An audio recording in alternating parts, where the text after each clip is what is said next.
esta lección comenzaremos por ocuparnos sin más preámbulo de los tubos electrónicos, llamados así por ser los electrones la base de su funcionamiento. O sea que vamos a estudiar sin más preámbulos, como he dicho, la emisión termoelectrónica. En las lecciones anteriores, no sé si os acordaréis, que cuando estábamos estudiando los movimientos de los electrones libres, aquí tenemos que mirar otro concepto, ya que esos tubos electrónicos ya no se mueven al aire, sino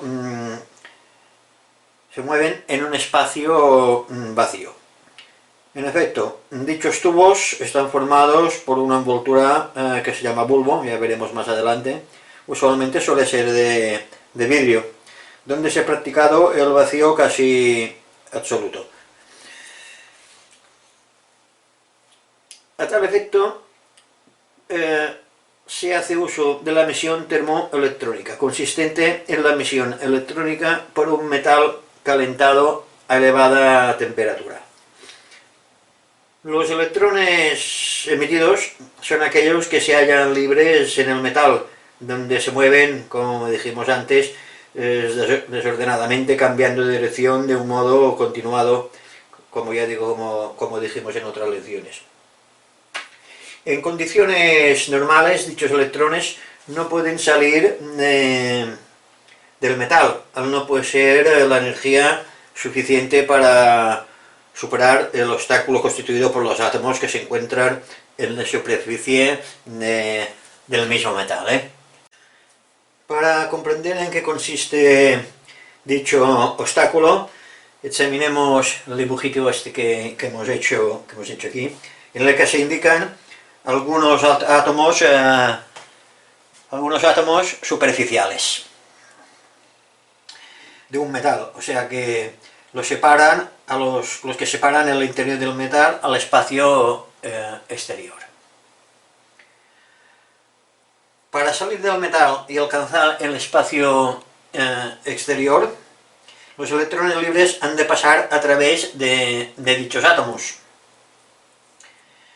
Aquí se aprecia, como veis, en la zona comprendida entre las líneas A y B, de esos trazos discontinuos, se encuentran exclusivamente los electrones pertenecientes a los átomos superficiales, los cuales forman en su conjunto una capa delgadísima que posee un potencial negativo. Dicha capa constituye una barrera de potencial para los electrones libres, ya que les impide pasar al espacio exterior, rechazándolos hacia el interior del metal.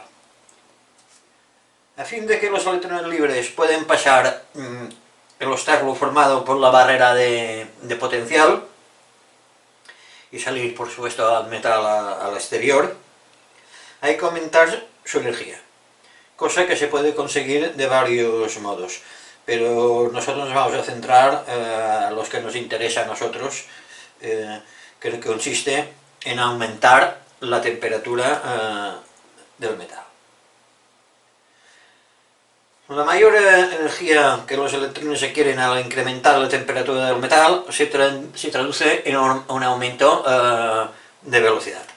De este modo, los más veloces de los electrones libres logran salampam y salen del metal, ya que la barrera de potencial no consigue detener su rapidísima carrera y repelerlos hacia atrás. La emisión termoelectrónica depende tanto de la temperatura de que se calienta el metal como de la naturaleza del propio metal. Es evidente que la emisión de electrones será tanto más abundante cuanto mayor sea la temperatura del metal y por ende la energía que poseen sus electrones libres. Sin embargo, no podemos aumentar la temperatura cuando se quiera, puesto que el metal al alcanzar su temperatura de fusión pues se fundría y adiós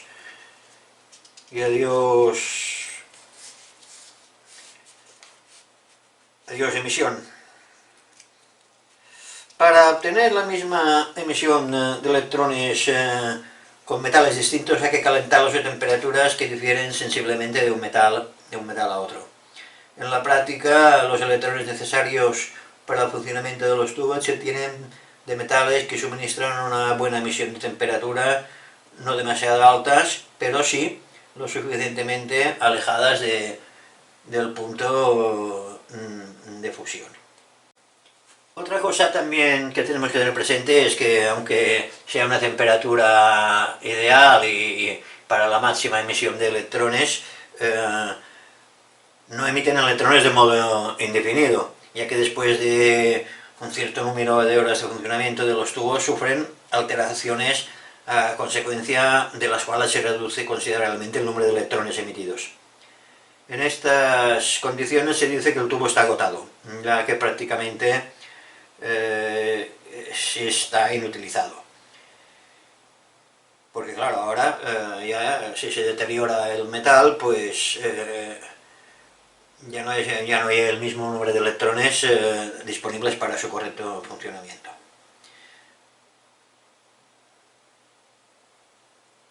Las sustancias de las que se obtiene la emisión electrónica es, como os hemos dicho, es el calentamiento a la temperatura necesaria, utilizando el efecto térmico de la corriente eléctrica. Bajo ese aspecto, los tubos electrónicos se dividen en dos grandes categorías: los tubos de caldeo directo y los de caldeo indirecto, como vamos a ver ahora.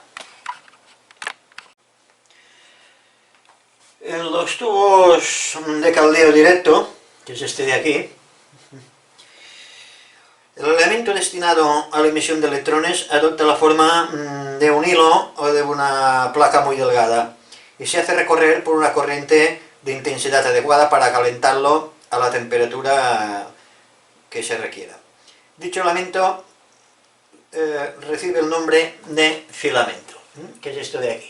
Lo voy a dibujar, lo voy a poner en rojo. Este es de caldeo directo y este es de caldeo indirecto. Veréis que hay dos grandes diferencias.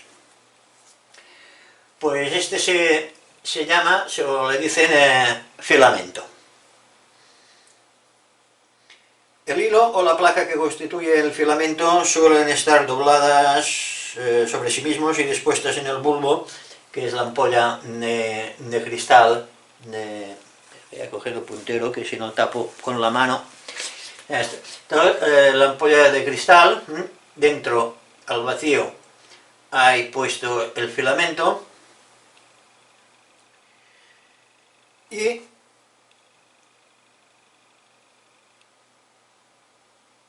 en la parte superior hay un pequeño muelle que lo mantiene pues tensado y rígido. Aunque con el aumento de la temperatura se dilatan un poco, pero bueno, quedan bien sujetos. En la parte inferior salen estas patitas, las patitas de la ampolla de cristal o del bulbo, de la que van conectadas al circuito exterior, del que proviene la corriente de encendido que recorre el filamento para así pues calentarlo.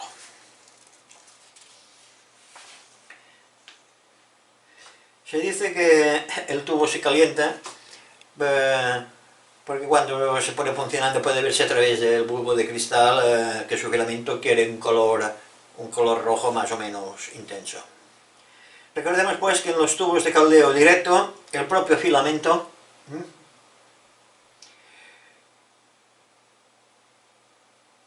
los electrones lo emite este elemento. O sea que el mismo filamento emite los electrones. O sea que el mismo filamento de los tubos de caldeo directo, el mismo filamento de emisión de electrones. En cambio, en los tubos de caldeo indirecto, los electrones los emite un elemento llamado cátodo. que se calienta a temperatura requerida por medio del filamento, el cual no provee por lo tanto la emisión de electrones, sino únicamente tiene la función de calentar el cátodo. Como veis aquí dentro está el filamento y rodeado de un cilindro que es el cátodo, que es el que emite los electrones. Cuando calienta el filamento esté caliente, pues calienta el metal y emite los electrones.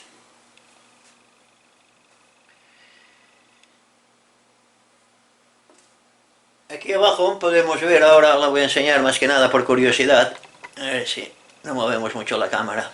Aquí es un corte de sección muy ampliada de un trozo de cátodo. Para aislar eléctricamente el filamento del cátodo se coloca entre ambos elementos un pequeño cilindro de material refractario. Este es el filamento que se enciende. Aquí va una capa de material refractario, o sea, un material capaz de resistir las más elevadas temperaturas. Y aquí después, aquí ya tiene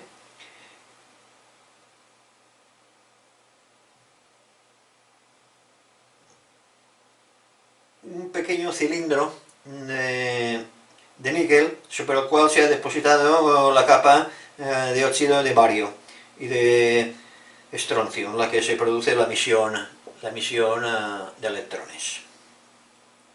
En los tubos de caldeo indirecto, los electrones se obtienen siempre por emisión de la capa de óxidos que recubre el cátodo, mientras que en los tubos de caldeo directo se emplea el filamento de tungsteno puro, de tungsteno toriado, en fin. Los tubos de caldeo directo se ponen en funcionamiento un poco más rápido que los de caldeo indirecto, ya que en los últimos el valor producido por el filamento tarda algún tiempo a llegar al cátodo y calentarlo a la temperatura necesaria para que se produzca la emisión. Este es el motivo que después de encender un aparato de radio haya que esperar algunos segundos antes de escuchar los sonidos por el altavoz.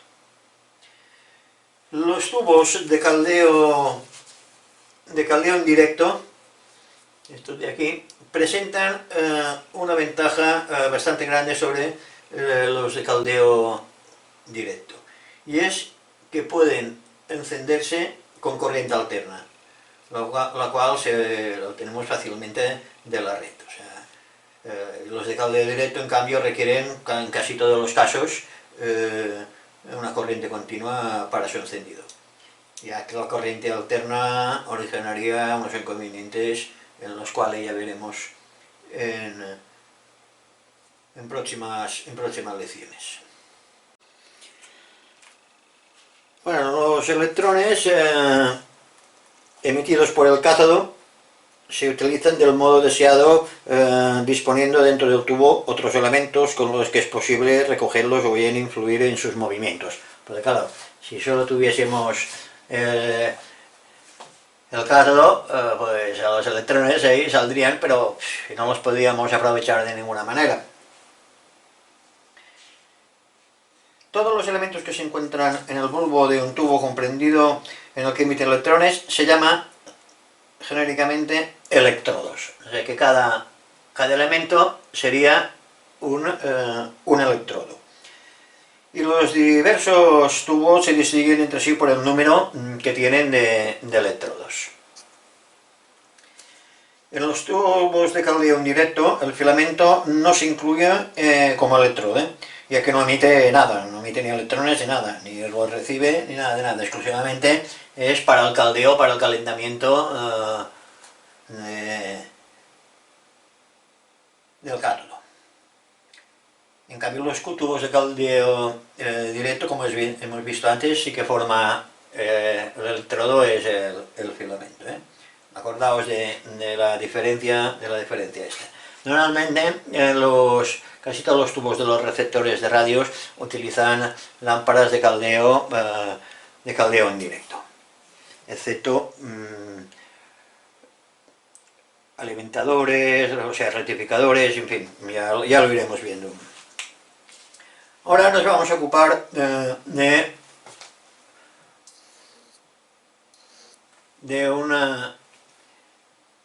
un elemento que se llama diodo. Llamado así porque comprende dos electrodos. Además del cátodo, el diodo hay un segundo electrodo que tiene la misión de recoger los electrones emitidos por este. O sea, que tiene el bulbo, que es de cristal, tiene el filamento, que no se considera como electrodo, como hemos dicho. Este es aquí es el filamento. Este de aquí es el cátodo. Y exteriormente hay otro que es el que recoge los electrones, que es el ánodo.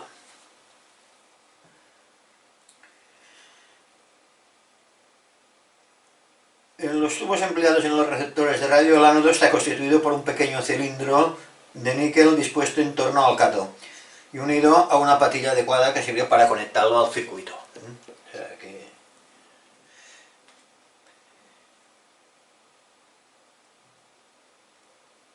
para representar el diodo en los esquemas eléctricos se usa el signo gráfico este es el signo gráfico del diodo.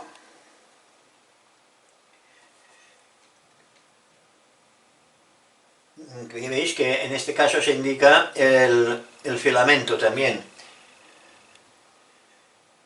pero el signo gráfico que se utiliza es este, porque hemos dicho que como el filamento no se considera electrodo, sino un simple elemento de calentamiento, no se va a representar gráficamente el filamento, porque se supone que todas las lámparas,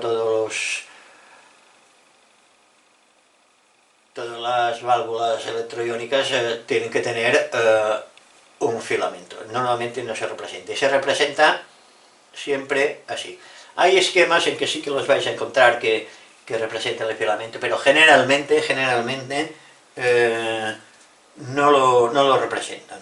Como veremos cuando vayamos viendo esquemas, veréis incluso que cuando a otro tipo de conexión los ponen aparte para saber el tipo de conexión, si la llevan los filamentos en serie o en paralelo. Pero bueno, ese tema ya lo hablaremos más adelante.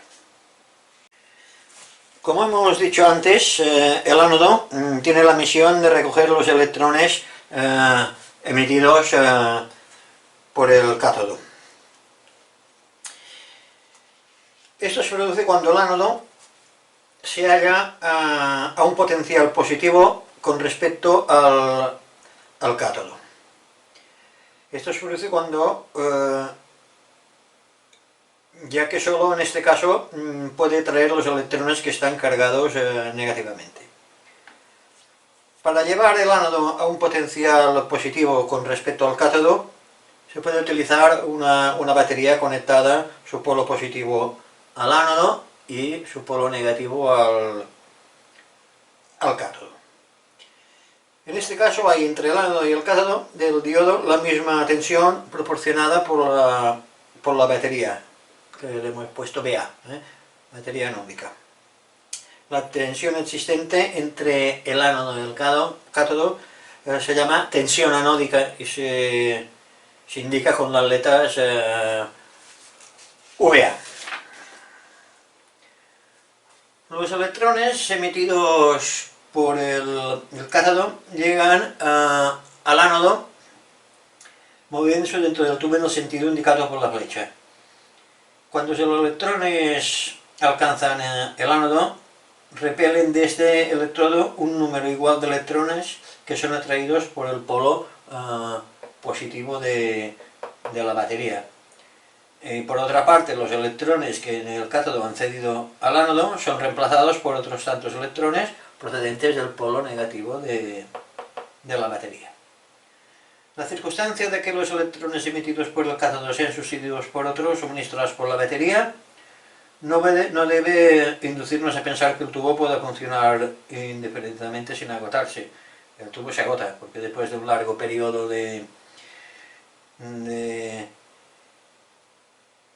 funcionamiento, la superficie de su cátodo se altera perdiendo la propiedad de emitir electrones.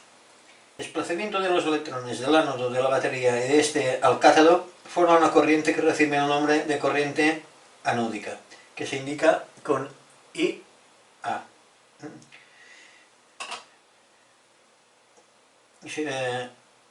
El circuito recorrido por dicha corriente se llama circuito anódico. Aquí, en esta figura, se muestra el movimiento de los electrones y por consiguiente se asigna la corriente anódica en sentido electrónico. Este sería el positivo, pasaría por aquí y volvería a la batería. Y este sería el sentido convencional.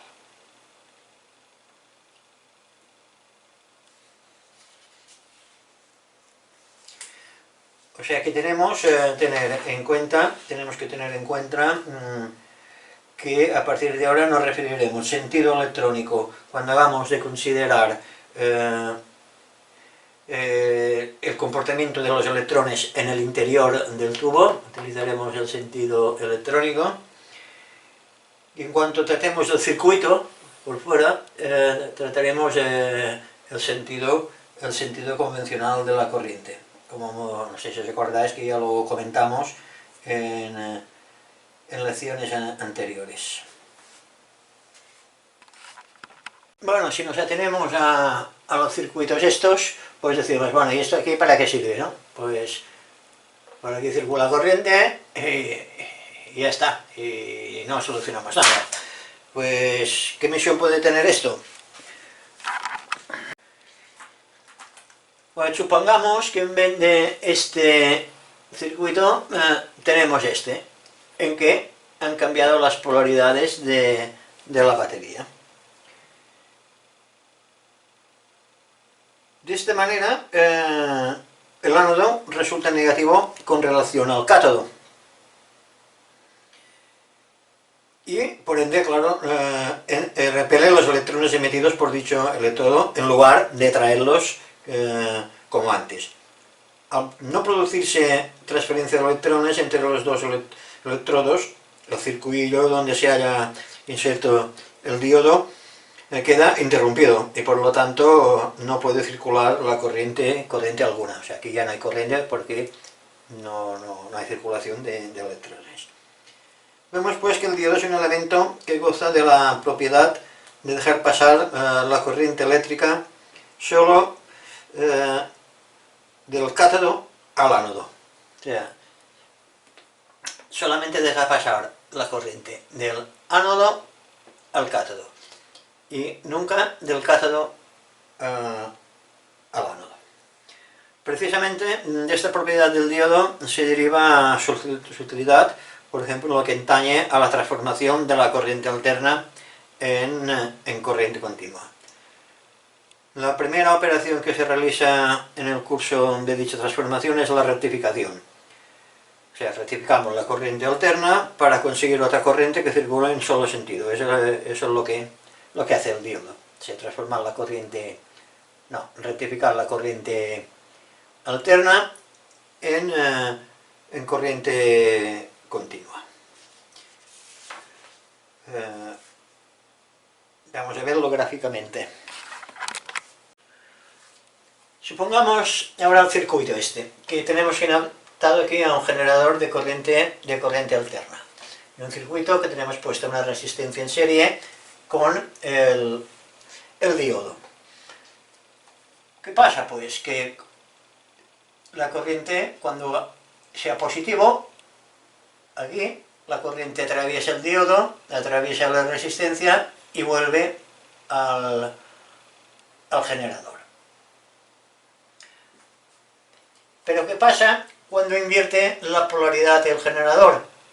Pues que por aquí no puede pasar corriente, la resistencia no le pasa corriente y el circuito se queda interrumpido, porque no puede pasar la corriente a través del diodo.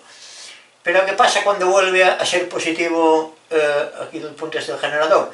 Que vuelve a pasar la corriente a través de la resistencia, y así sucesivamente. ¿Qué pasa? Pues que solamente pasaría la corriente a través del diodo cuando los semiperiodos positivos. En cada periodo pues solamente tendría los semiperiodos positivos, que atravesaría la resistencia, pues como hemos dicho, pues solamente cuando los semiperiodos positivos de cada ciclo. Y por eso la corriente es la corriente ya rectificada. Pero es una corriente que no es no realmente continua. Es una corriente, podríamos llamar pulsante, porque claro, hace esto y esto más o menos. O sea, entonces no es totalmente continua, es ondulada, a impulsos podríamos llamarla. Para eso tenemos que poner aquí otro circuito para estabilizar esta corriente. Pero quiero que quede claro el concepto este de que cuando aquí positivo pasa la corriente y cuando invierte la polaridad, que es negativo, la corriente no pasa a través de la resistencia. O sea que pasa a impulsos, como hemos dicho, a cada semiperiodo. Y ahora vamos a ver una cosa que es la curva característica del diodo antes de pasar al tema de nivelación. Vamos a ver ahora cómo podemos hacer para el levantamiento de la curva característica de un diodo. Aquí lo que se hace es se hace un circuito, se pone una resistencia, un potenciómetro en paralelo con la fuente de alimentación, y se conecta un voltímetro y un miliamperímetro en serie con el diodo. Se mide la tensión y la intensidad. Si por ejemplo tenemos una tensión de 10 voltios y una lectura de una intensidad de 60.000 amperios, vamos a aumentar la tensión en 20 voltios y la intensidad sube a 150 miliamperios. Y si variamos en 10 voltios más la tensión, la ponemos a 30 voltios, la intensidad nos sube a 280 miliamperios. No sé si os habéis fijado en el detalle. O sea, que no sube proporcional el voltaje con la intensidad. O sea que aquí la ley de Ohm, en este caso de los circuitos interiores de las válvulas, no nos sirven. Entonces nos tenemos que ir a trazar la curva, que lo hacen con ese sistema de un potenciómetro y regulando las tensiones y sacan la curva del diodo. Pues tenemos aquí las coordenadas aquí tenemos la tensión en voltios de VA y aquí la corriente en miliamperios. Hemos dicho antes que a 10 voltios la corriente se aumentaba a 60 amperios. A 20 voltios nos aumentaba a 150 amperios. Y a 30 voltios nos aumentaba a 280. O sea que aquí ya podemos medir la curva característica del diodo, trazando una línea hasta aquí. Y aquí, pues sin necesidad de de hacer mediciones podemos saber a cada momento, según la tensión, pues qué intensidad nos va a recorrer. De todas formas, esto hay que tener en cuenta, normalmente esto lo da el fabricante, pero hay que tener en cuenta una cosa, que aquí, cuando llega al punto C, por mucho que subamos la tensión, llega a un punto que ya no sube la intensidad, porque llega a un punto que la línea es recta. O sea, que esto se llama la corriente de saturación, que ahí por mucho que aumentemos el voltaje, la corriente ya no nos va a subir más. O sea que esto, ya digo, esta es la pendiente característica del diodo.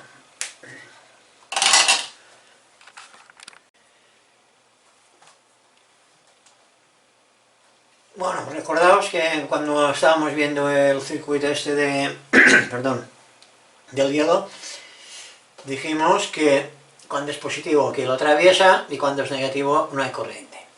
Aquí se producen dos tensiones. Al ver una resistencia en serie, pues se producen, la tensión esta se bifurca aquí en dos, VA y VU, o sea, la tensión útil, que es esta, y esta prácticamente es despreciable porque son 6-7 voltios, o sea que la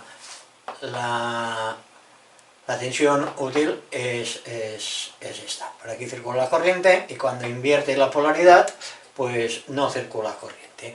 Y cuando no circula, pues las dos tensiones son las mismas del generador. Vamos a verlo aquí así, a ver si... Perdón. Aquí tenemos la primera media onda positiva, que alcanza los 300 voltios. La segunda media onda positiva, menos 300 voltios, y otra vez la siguiente media onda positiva, 300 voltios, y la segunda, pues menos 300 voltios más. De aquí, correcto.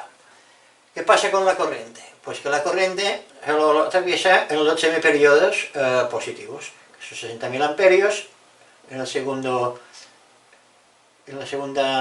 media onda no hay corriente, en la tercera media onda sí que hay corriente, en la cuarta no hay corriente. Y la velocidad, la tensión útil son en los periodos positivos 300 voltios y 300 voltios, que es esta corriente de aquí. O sea, y esto es la rectificación con un diodo de media onda. O sea que nos queda una corriente, como veis, pulsante muy grande. Estos rectificadores de media onda se usan en según qué modelos, pero normalmente lo que se utiliza es el rectificador de onda completa, que vamos a ver ahora. Vamos ahora a tratar los rectificadores de onda completa, que son los que se usan normalmente en los receptores de radio. Este apartado de esta lección es muy importante, o sea que os rogaría que le prestaseis la máxima atención al tema, porque para comprender cómo funciona un rectificador de doble onda es necesario primero saber el transformador de alimentación, anódica, cómo está formado. El transformador de tensión anódica tiene un primario, como todos los transformadores, y un secundario, con una toma central en medio del bobinado. O sea, en medio del bobinado tiene una toma central. O sea, que tenemos entre el A y C, la toma central, tenemos 300 voltios. Entre la central y el B también tenemos 300 voltios. Y entre el A y el B tenemos una tensión de 600 voltios. ¿Qué es? Esto es muy importante. Un semiperiodo es el punto A es positivo y el punto B es negativo. En el segundo semiperiodo el punto A es negativo y el punto B es positivo. ¿Qué se hace? Pues se coge este transformador y se conecta el central a masa, al chasis. Y tenemos que en el primer semiperiodo tendremos más 300 voltios aquí y menos 300 voltios en el punto B. Y en el siguiente semiperiodo tendremos 300 voltios negativos en el A y los 300 voltios negativos en el B. O sea, que cada semiperiodo cambia la polaridad en los puntos, entre los puntos A y masa y B y masa.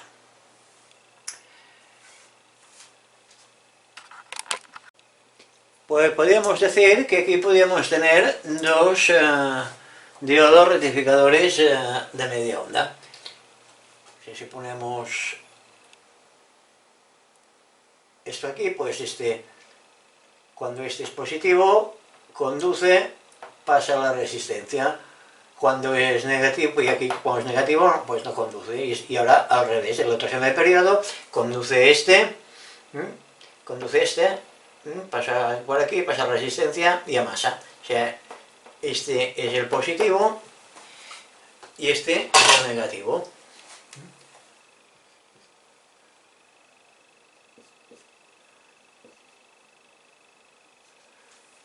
O sea que lo mismo que hemos dicho antes. Así que podríamos tener dos diodos rectificadores, que uno nos conduciría en un semiperiodo y otro nos conduciría en otro semiperiodo.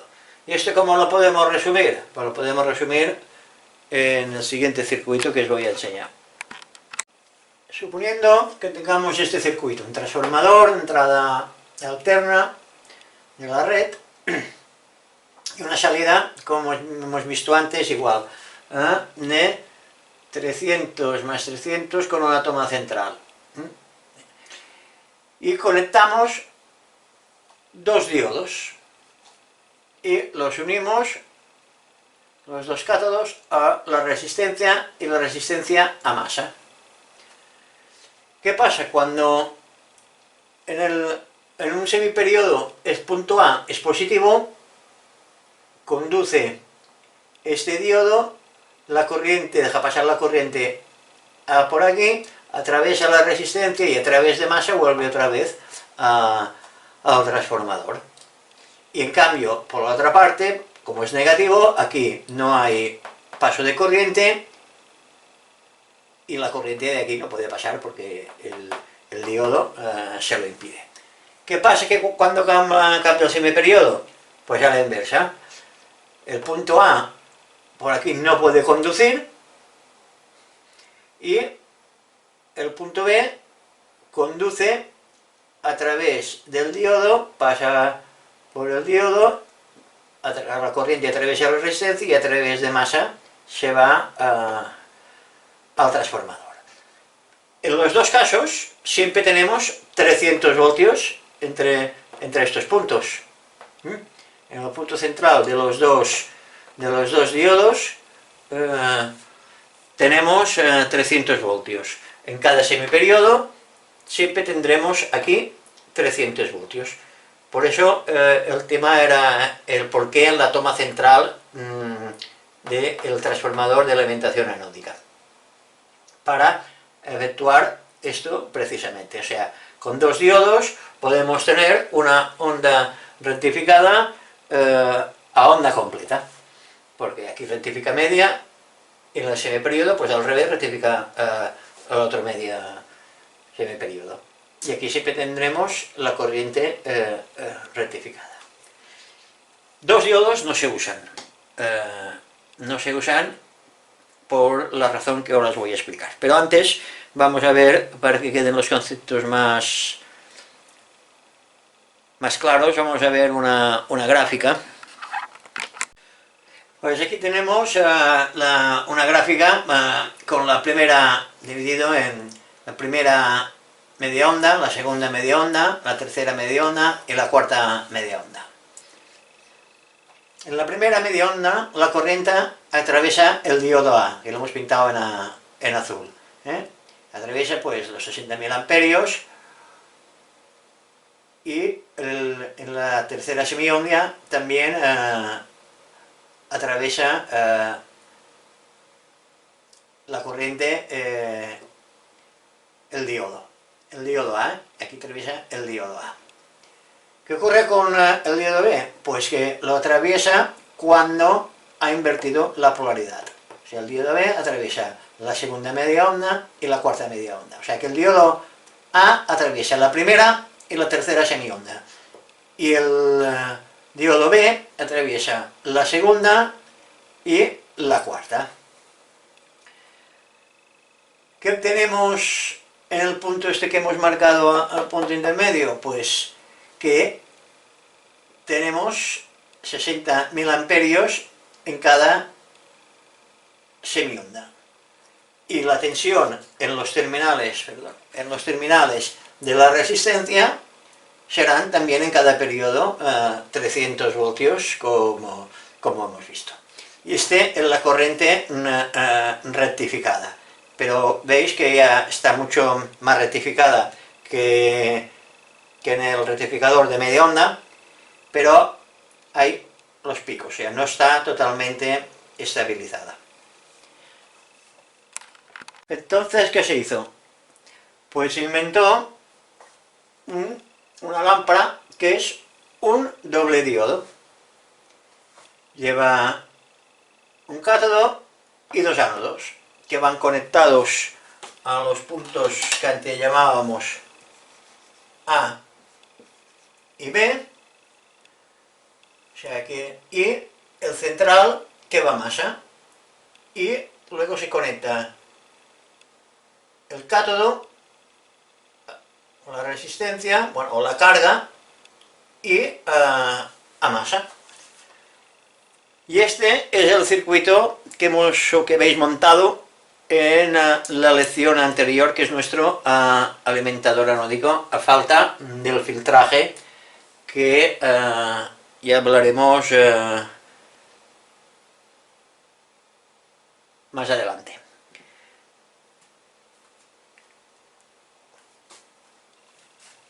Y esto se representa de esta manera.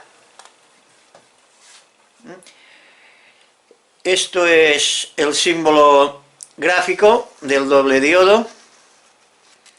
Aquí lleva lo que es el bulbo, que es igual de cristal, lleva el filamento, que no se representa aquí, que llevaría el filamento, pero como os he dicho que no se representa. Pues luego lleva el cátodo y el primer ánodo y el segundo ánodo, que es este pintado en verde más oscuro y en verde más claro. Son los dos ánodos medios del cátodo, y aquí en medio, dentro del cátodo, iría lo que es el filamento. Pero digo, como no influye para el funcionamiento, pues no se comenta. Y eso es todo en cuanto a los dobles diodos y la rectificación anódica. Ahora vamos a ver la estabilización o la nivelación de la corriente que nos sale en este alimentador. Consideremos ahora aquí que hemos conectado una resistencia, un condensador en serie con la resistencia. Cuando la corriente atraviesa el diodo, una parte de ella carga el condensador, este que hemos puesto, como hemos dicho, en paralelo con la resistencia. De manera que su armadura conecta el cátodo del diodo, se hace positiva con respecto a la otra armadura, unida masa. La parte restante de la corriente, pues a través del diodo, recorre normalmente la resistencia. Cuando el diodo no es atravesado por la corriente, el condensador se descarga, y las cargas positivas existentes en exceso en la armadura positiva se trasladan a la armadura conectada a masa, atravesando la resistencia y constituyendo la corriente de descarga que circula en sentido una vez hacia aquí y otra hacia la otra parte. O sea, resumiendo, que de esta manera la resistencia resulta recorrida siempre en el mismo sentido por una corriente que proviene ahora una del diodo y otra del condensador. Una del diodo y otra del condensador. Y así sucesivamente, y va estabilizando lo que es la tensión. Bueno, la corriente. Y la corriente ya más o menos estabilizada podría venir a ser esto. Si esto era la onda que teníamos,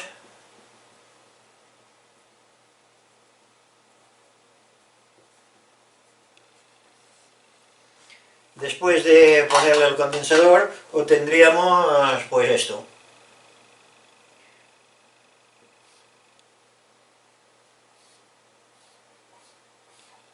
Más o menos una corriente estabilizada. O sea, esto es el motivo de poner un condensador aquí para estabilizar la corriente que nos sale del rectificador. O sea, un filtro, lo que llaman filtro de nivelación.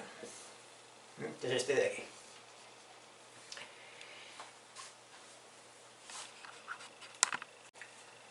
Bueno, pues aquí tenemos lo que es el circuito de nuestra alimentación anódica. Después de lo que hemos visto del filtro de nivelación que lo hacía un condensador, pues aquí se ha puesto una inductancia y dos condensadores electrolíticos. ¿Por qué? La carga y descarga del condensador de nivelación, debido a la rapidez de las cargas y descargas, produce un zumbido debido a su variación. Como sabemos que una inductancia atravesada por una corriente alterna o oscilante impide obstaculiza el paso de esta. Y el otro condensador es para evitar también un poco más el zumbido de la componente alterna. Eso se llama célula de filtraje. Y a esta inductancia se le llama, se lo suele llamar self.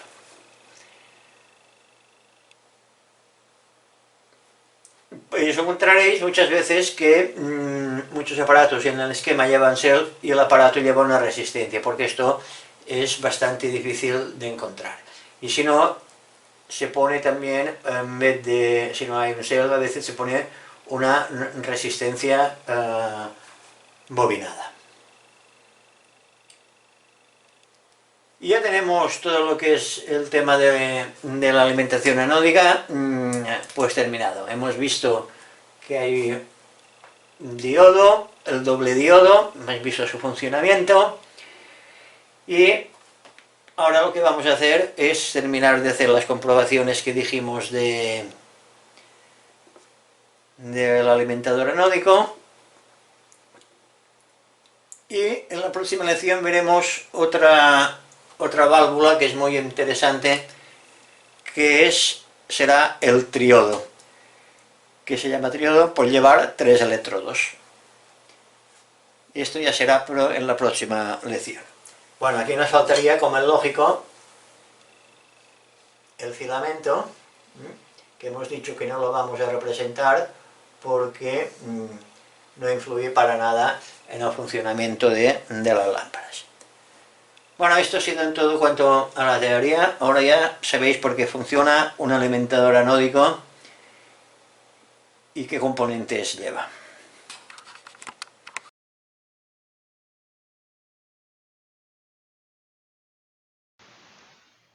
Bueno, pues aquí tenéis los dos diferentes esquemas del encendido de las conexiones de los alimentadores.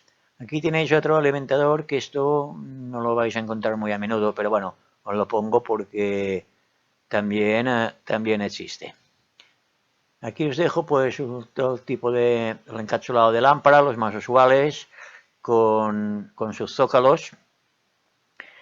Y aquí pues unos zócalos, el patillaje de los zócalos más utilizados en los receptores de radio. Y aquí está una tabla que cuando la bajéis la vais a ver mejor porque aquí está muy comprimida y no se ve muy bien, de los diferentes tipos de las lámparas. Las lámparas las podemos clasificar por varias cosas, por cuatro temas principales, que es por el tipo de caldeo, que como hemos visto antes puede ser directo o indirecto, por la tensión del filamento, según el filamento esté pues a 6,3 voltios, 12 voltios, 12,6, 35 voltios, en fin, dependiendo de la tensión de filamento, porque no todas las lámparas tienen la misma tensión. Luego por el tipo de lámpara, si es un diodo, si es un triodo, si es un exodo, como veremos más adelante, o un pentodo. Y luego por su serie, por su zócalo, si es serie miniatura, si es Romlock, si es Noval, si es de Vaso. O sea, que estos son los cuatro factores que pueden determinar el tipo de la lámpara. Ahora lo que nos vamos a basar es en la tensión, en el tipo de conexión. La lámpara se puede conectar de dos maneras, como las resistencias y como las pilas y como los condensadores. En paralelo y en serie. En paralelo es para corriente alterna. Y, como dice la palabra, pues van conectadas en paralelo. Y tienen que ser todas de la misma tensión. Aquí no podemos poner una lámpara de 6,3 voltios, aquí una de 12, porque se nos cascarían, se nos fundirían enseguida el filamento. Y se conecta pues, entre masa, el chasis, y la salida y el otro punto del transformador. O sea, un terminal de transformador a masa y el otro a las lámparas, y todas las lámparas al chasis y masa. Esto es un sistema para corriente alterna y en paralelo. Luego tenemos que las podemos conectar en serie. En serie ya nos admite la corriente continua y la corriente alterna. No lleva transformador. Ese tipo de conexiones se hacía para ahorrar costes en los aparatos. Aquí ya eliminaban el transformador. Iba directamente a la red, a 125. Una conexión de la red iba al chasis y la otra iban conectadas las lámparas en serie. La L1, la L2, la L3, la L4 y la L5. ¿Qué pasaba? Pues que las tensiones tenían que ser o iguales o diferentes, tanto daba, pero que se aproximasen lo más posible a los 125 voltios de la red. Y para eso, como esto no se podía conseguir nunca exactamente por el tipo de lámparas, se ponía una resistencia. Supongamos que tenemos puestas aquí 5 lámparas de la serie miniatura, que será la L1, sería la 35W4, que tiene una tensión de filamento de 35 voltios. Luego la L2, que podría ser la 50B5, que la tensión de filamento es 50 voltios. Y luego las otras tres, las 2BL6, las 12, perdón, BE6, la 12BA6 y la 12AT6, llevaban 12,6 voltios. En total, ¿qué teníamos? Teníamos 122,8 voltios, que era la suma de las tensiones de las 5 resistencias en serie. Entonces, ¿qué pasaba? Pues que nos faltaban unos voltios aquí. O sea, teníamos que nos faltaban 3 voltios. ¿Cómo se solucionaba esto? Pues poniendo una resistencia, en este caso pues se calculaba por la resistencia 50 ohmios y teníamos los 125 del consumo de la suma de las lámparas y la resistencia. Esa resistencia solía ser una resistencia, no sé si os acordáis cuando os enseño las resistencias, que suele ser una resistencia regulable, para poder regular la tensión de las lámparas. Normalmente esto no hay que preocuparse mucho porque en los esquemas lo llevan ya indicado pues las lámparas. Pero bueno, pero si en alguna vez os veis la necesidad de que no tenéis el esquema y queréis saber esto, pues mirad las lámparas, mirad en los datasheets de las lámparas qué tensión les corresponde a cada una y podréis determinar la resistencia. Pero digo, a veces son fijas y a veces son regulables estas resistencias, depende un poco del modelo. Y luego sí que os podéis encontrar es que en la corriente alterna, en vez de 5 lámparas, lleve 4.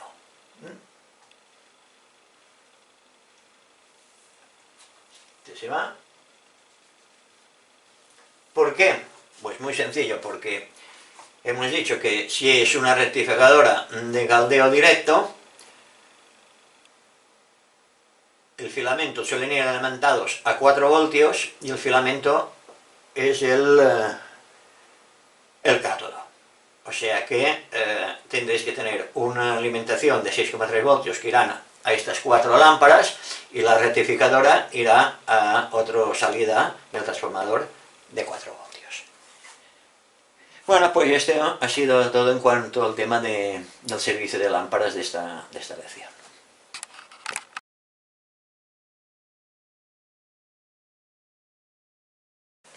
Vamos ahora pues a comprobar, ya que sabemos ya cómo funciona, vamos a comprobar nuestro alimentador anódico. Para ello lo primero que vamos a hacer va a ser conectarlo en vacío y comprobar las tensiones si están todos bien. Hemos echado una hoja visual, parece que todo está bien. Y lo que vamos a hacer ahora, pues, como he dicho, es conectarlo. Lo conectaremos, esperaremos que caliente un rato. Y vamos a comprobar, medir las tensiones en vacío.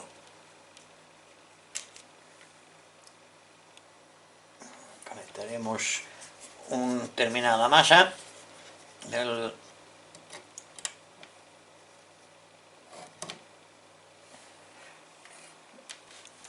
en el tester. Aquí vamos a medir con ese analizador, de vamos a medir los voltios y aquí mediremos el consumo, los amperios, los miliamperios en este caso. Hemos intercalado el amperímetro a la entrada y bueno, y ahora como está todo desconectado, pues no hay consumo.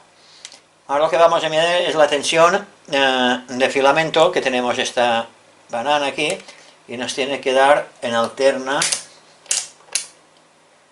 nos tiene que dar 6 voltios y algo.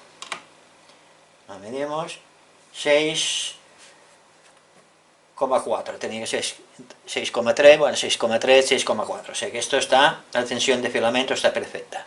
La lámpara se ha encendido y ahora vamos a medir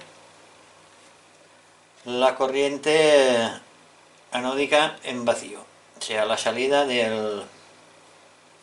Si lo podemos ver por aquí abajo, estará mejor. Sí, pues vamos a medir ahora aquí la tensión anódica, que es ya en continua. Le damos 481 voltios sin carga. Voy a conectarle el miliamperímetro, o sea que el consumo de conectado a desconectado, el miliamperímetro, el consumo es igual, o sea, no hay consumo prácticamente a la salida como no hay carga, pues al consumo. Y las tensiones, pues tenemos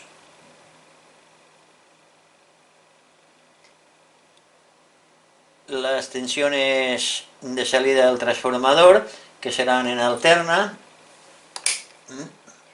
Tenemos que tener 350 voltios entre masa y un ánodo, exacto, y entre masa y el otro ánodo también 350. Pues esto está bien, la tensión de filamento está bien. Y ahora lo que vamos a ponerle va a ser conectar en corriente continua. Vamos a conectarle una carga ficticia que hemos hecho con 2 resistencias. Y observad qué pasa cuando conectemos la carga. El voltaje nos baja a 380 voltios y ya tenemos un consumo de 25.000 amperios. O sea que lo tenemos, funciona la mar de bien. Y ahora lo que vamos a hacer, para que veáis un poco lo que hablábamos antes de la corriente, va a ser conectar el osciloscopio, que en unas lecciones más adelante vamos a hablar de cómo funciona un osciloscopio de estos digitales, que van muy bien, por cierto. O sea, conectaremos una sonda aquí a masa y conectaremos la sonda amarilla a la salida de la lámpara antes del filtraje.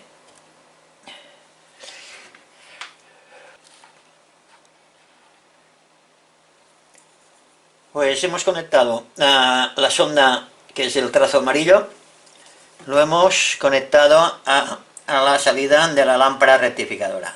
Y no sé si os acordáis que decíamos que es una corriente que no es continua, lleva su rizado, sus picos, porque no hay filtraje. No sé si os acordáis cuando hablábamos de la teoría del condensador. El trazo color rosa o color violeta es el ruido que tenemos. Y ahora conectaremos la otra sonda, también entre masa, y a la salida rectificada. Y ahí se me escapó. Vale, aquí está. ¿Veis? Pues tenemos antes de la rectificación, que es un poco ondulada, no es del todo lineal, y en cambio después de la rectificación y del filtraje ya una corriente prácticamente continua. Siempre me pongo la mano delante, es casi continua. Y ruido seguro que debemos tener, pero el ruido, ¿dónde se mide? Creo que por aquí.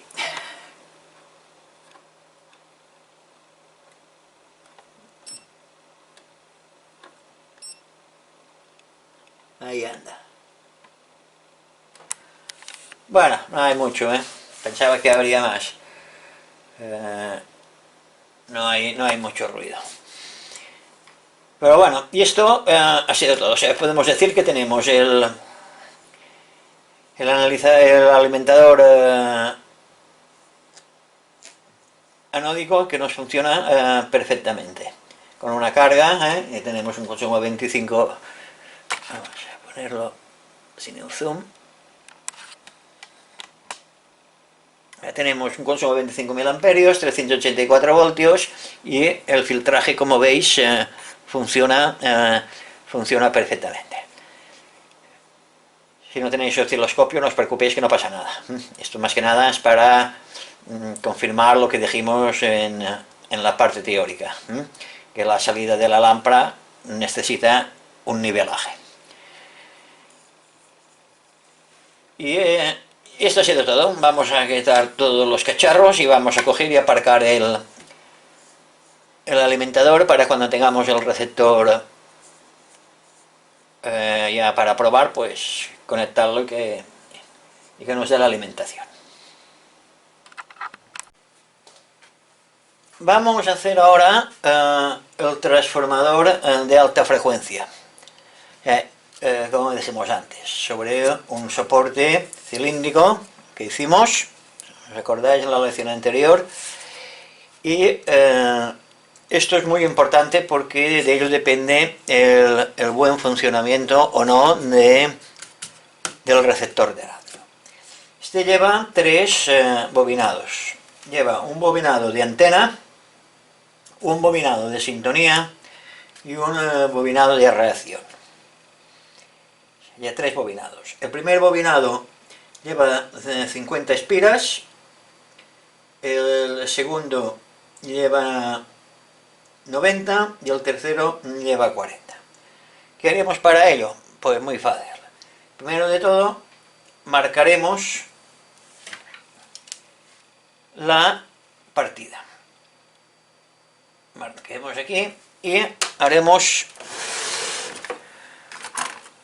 con un Dremel o con algo un agujero.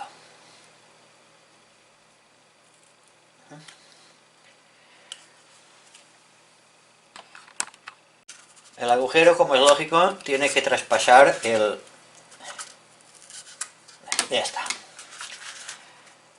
Ahora cogeremos el hilo de 0,2. Lo tenemos por aquí atado.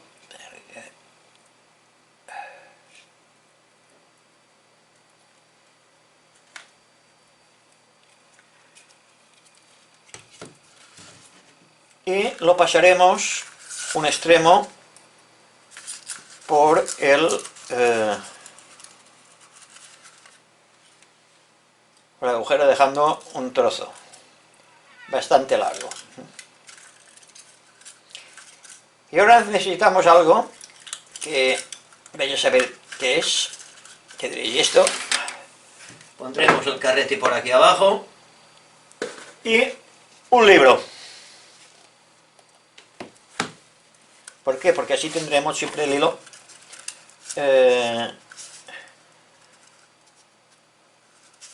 tensado.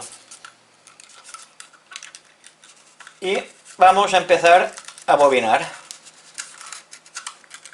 Las primeras vueltas son las más difíciles, pero sobre todo que no se escape el hilo del extremo. Y así bobinaremos. Cuando tengamos la bobina, la primera bobina hecha, pues haremos otro agujero, pasaremos el hilo por dentro y así sucesivamente.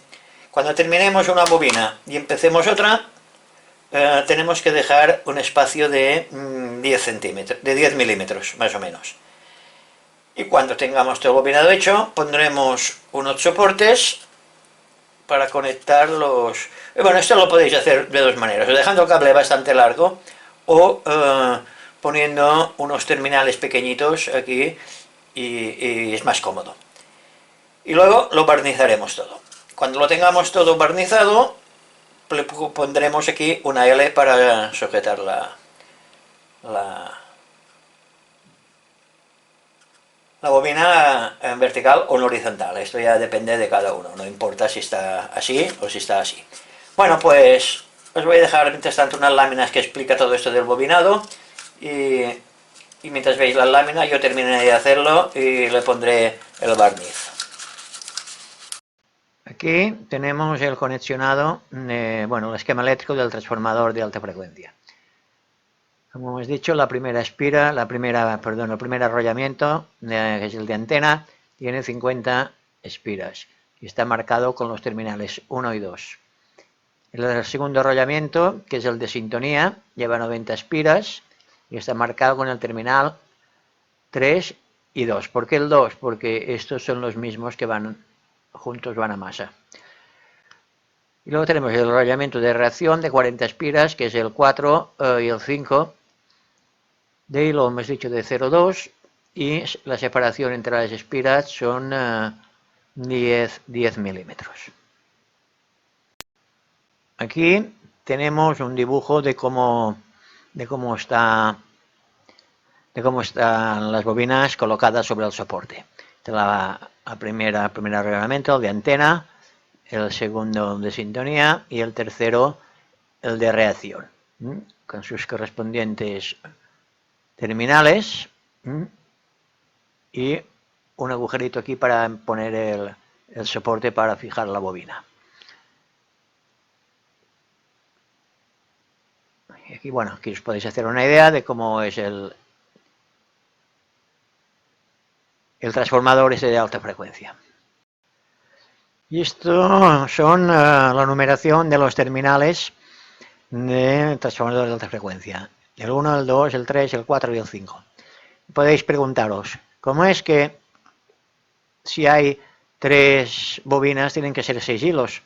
Y aquí solo hay 5 terminales. Pues, como hemos dicho antes, porque el 2 es un común para 2 bobinas que es masa. Aquí está la distribución de los terminales.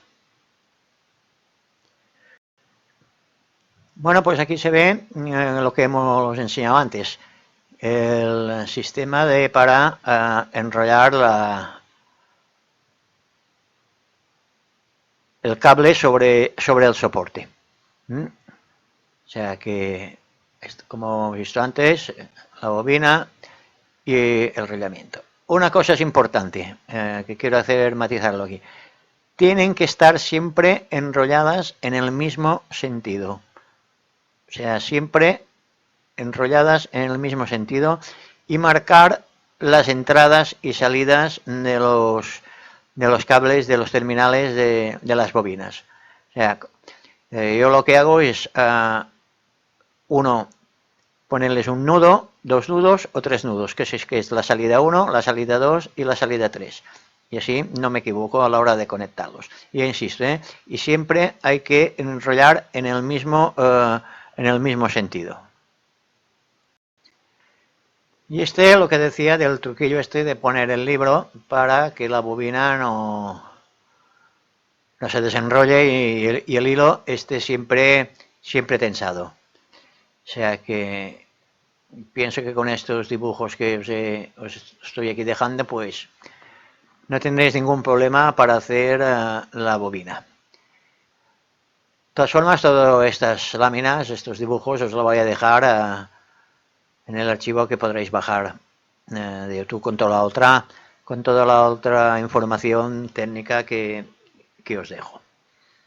Pues nada, vamos a ver nuestra bobina como está terminada. Yo ya la hice, la he terminado, la he barnizado y os voy a enseñar cómo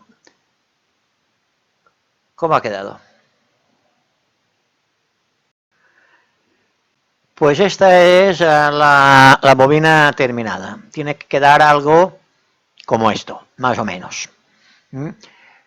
Aquí tenéis todos los datos de las espiras, el hilo, el diámetro y la impedancia que tiene cada bobina, y estas bobinas no tienen, como es lógico, no tienen ajuste. De todas formas, las bobinas estas no es una cosa que sea matemática al 100%.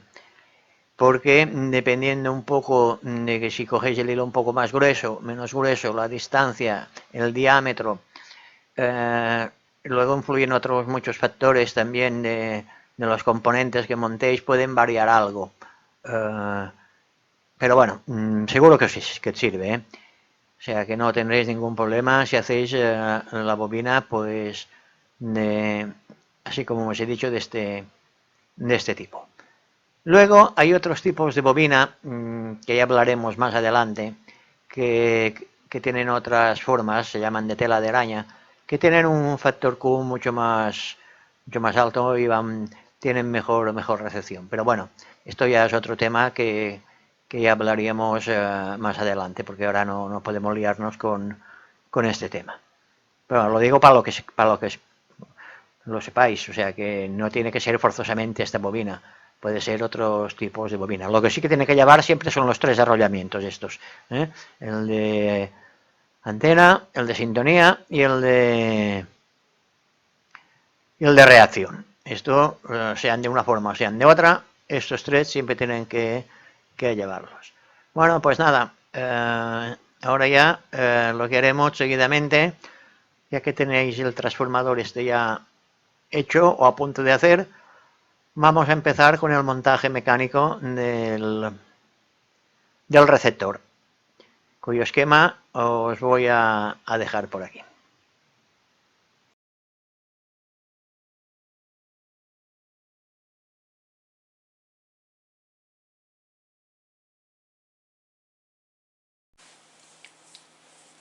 Ahora hemos sacado el esquema para ir montando los componentes sobre el chasis, que tenemos otro trozo de chasis, como dijimos antes, y aquí pues tenemos todos los componentes: transformador de salida, condensadores variables,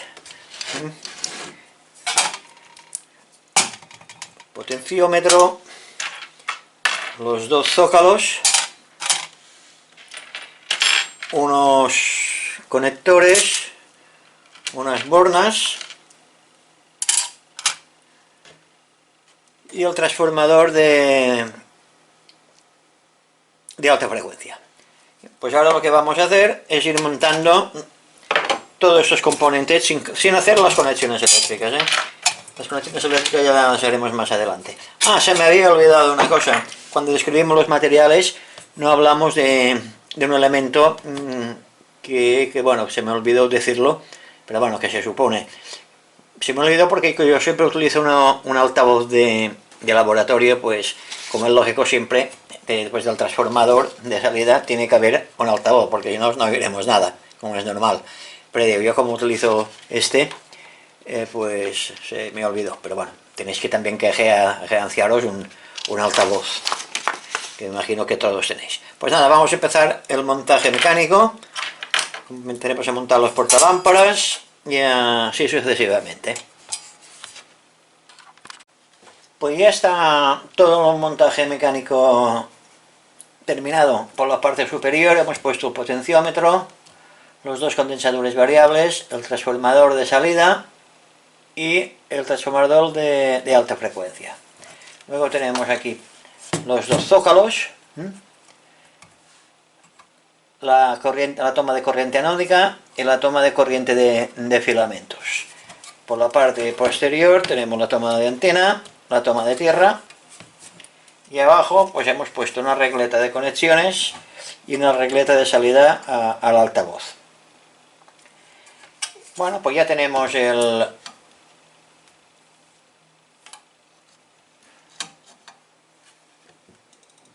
la parte mecánica del receptor terminada. Y con esto terminamos esta lección.